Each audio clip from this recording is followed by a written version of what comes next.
এই পেশাব থেকে অপবিত্র থাকার কারণে বেশিরভাগ কবরের আযাব হয়। পেশাব করার পর যদি পেশাব গায়ে বা জামা কাপড়ে লাগে, এরকম লাগছে এরকম সন্দেহ হয়, তাহলে কি এরপরের ইবাদতগুলো জায়েজ হবে?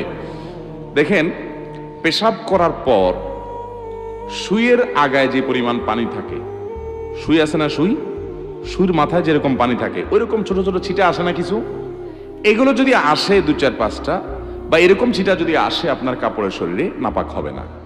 এটার কারণে নাপাক, এটার কারণে অহেতুক পেরেশান হবে না। তবে এগুলো যেন না আসে তার জন্য সতর্ক থাকতে হবে, কারণ ফাইন্না আম্মাতা আযাবিল কবরি মিনহু, নবী সাল্লাল্লাহু আলাইহি সাল্লাম বলেছেন ইস্তানজিহু মিনাল বাউল, পেশাব থেকে তোমরা বেঁচে থাকবা, সতর্ক থাকবা, কারণ বেশিরভাগ কবরের আযাব পেশাব থেকে অসতর্ক থাকার কারণে এবং চগলখুরি একজনের কাছে আরেকজনের কাছে লাগানোর জন্য সবার কাছে যায় ভালো থাকে, পিছনে বদনামি করে, এই চরিত্রের কারণে আর এই পেশাব থেকে অপবিত্র থাকার কারণে বেশিরভাগ কবরের আযাব হয়। এই জন্য পেশাবের ফোঁটা থেকে বাঁচে থাকার চেষ্টা করবেন। দাঁড়ায় যদি সরসর করে পেশাব করে দেন তাহলে ছিটা বেশি আসবে, এই জন্য বসে বসে করবেন এবং উপযুক্ত জায়গায় করবেন। তারপরও যদি ছিটা চলে আসে, ওই যে সুইয়ের আগার পরিমাণ এরকম ছিটা আসলো 2-4-6টা, এতে কি হবে না, নাপাক হবে। সতর্ক স্বরূপ পায়ে আসছে, পাও ধুয়ে ফেললেন, শেষ।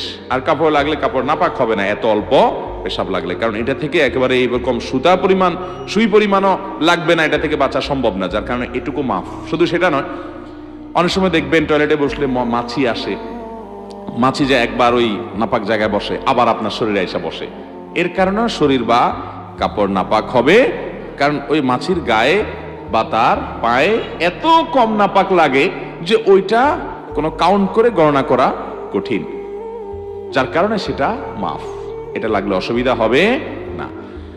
এর বাইরে যদি মনে করেন পেশাব অনেক বেশি লেগে গেছে, একেবারে 1-1.5 পরিমাণ আরো বেশি লেগে গেছে, এরকম নিশ্চিত হন, তাহলে তো নাপাক হবে। তাহলে যে জায়গা নাপাক আছে ওই জায়গা ধুয়ে ফেললে আপনি নামাজ পড়তে পারবেন।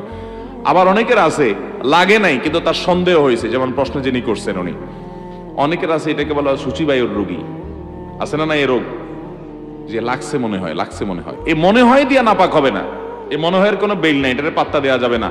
এরকম সন্দেহ রোগের কারণে অনেকে দেখবেন ওযু করতে আধা ঘন্টা সময় লাগে, আছে না নাই, ওযু করতে আধা ঘন্টা সময় লাগে কেন? তার সন্দেহ হয় মনে হয় একটু শুকনা রয়ে গেছে। হাদিসে আসছে 3 বার ধুইতে, সে 30 বার ধোয়ার পরও তার সন্দেহ থাকে আরো, এটা সন্দেহের রোগী, এই সন্দেহকে পাত্তা দেওয়া যাবে।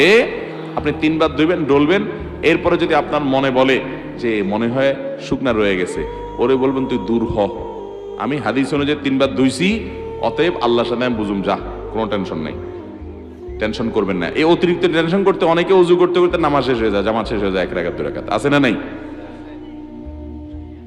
মুখে নিয়ত, এটা তো পড়া কোনো নির্দেশ করানো দিছে নাই। আমি একবার এক ব্যক্তিকে দেখলাম নামাজের পাশে দাঁড়াইছে জামাতে, আমার পাশে আইসা সে নাওয়াইতুয়ান পড়তে পড়তে এই অর্ধেক পড়ে আবার শুরু থেকে পড়ে, হয় নাই মনে হয় আবার পড়ে, এসব করতে করতে ইমাম বেচারা রুকুতে যায়, রুকুতে গুইটা দাঁড়াই হয়ে গেছে, আর সে নাওয়াইতুর মধ্যে পড়ে রয়েছে, যেটা পড়ারই কোনো নির্দেশ ইসলামে নাই।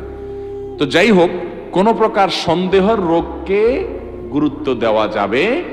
হ্যাঁ, আপনার প্রায় এরকম হয় না, হঠাৎ করে মনে হচ্ছে পেশাব ভিজা এবং কাপড়টা মনে পড়ে গেছে, সন্দেহ হচ্ছে, তাহলে ওটাকে ধুয়ে ফেলান, বাস, শেষ। আর যে ছিটার মতো পড়ে ওইটার কারণে নাপাক হবে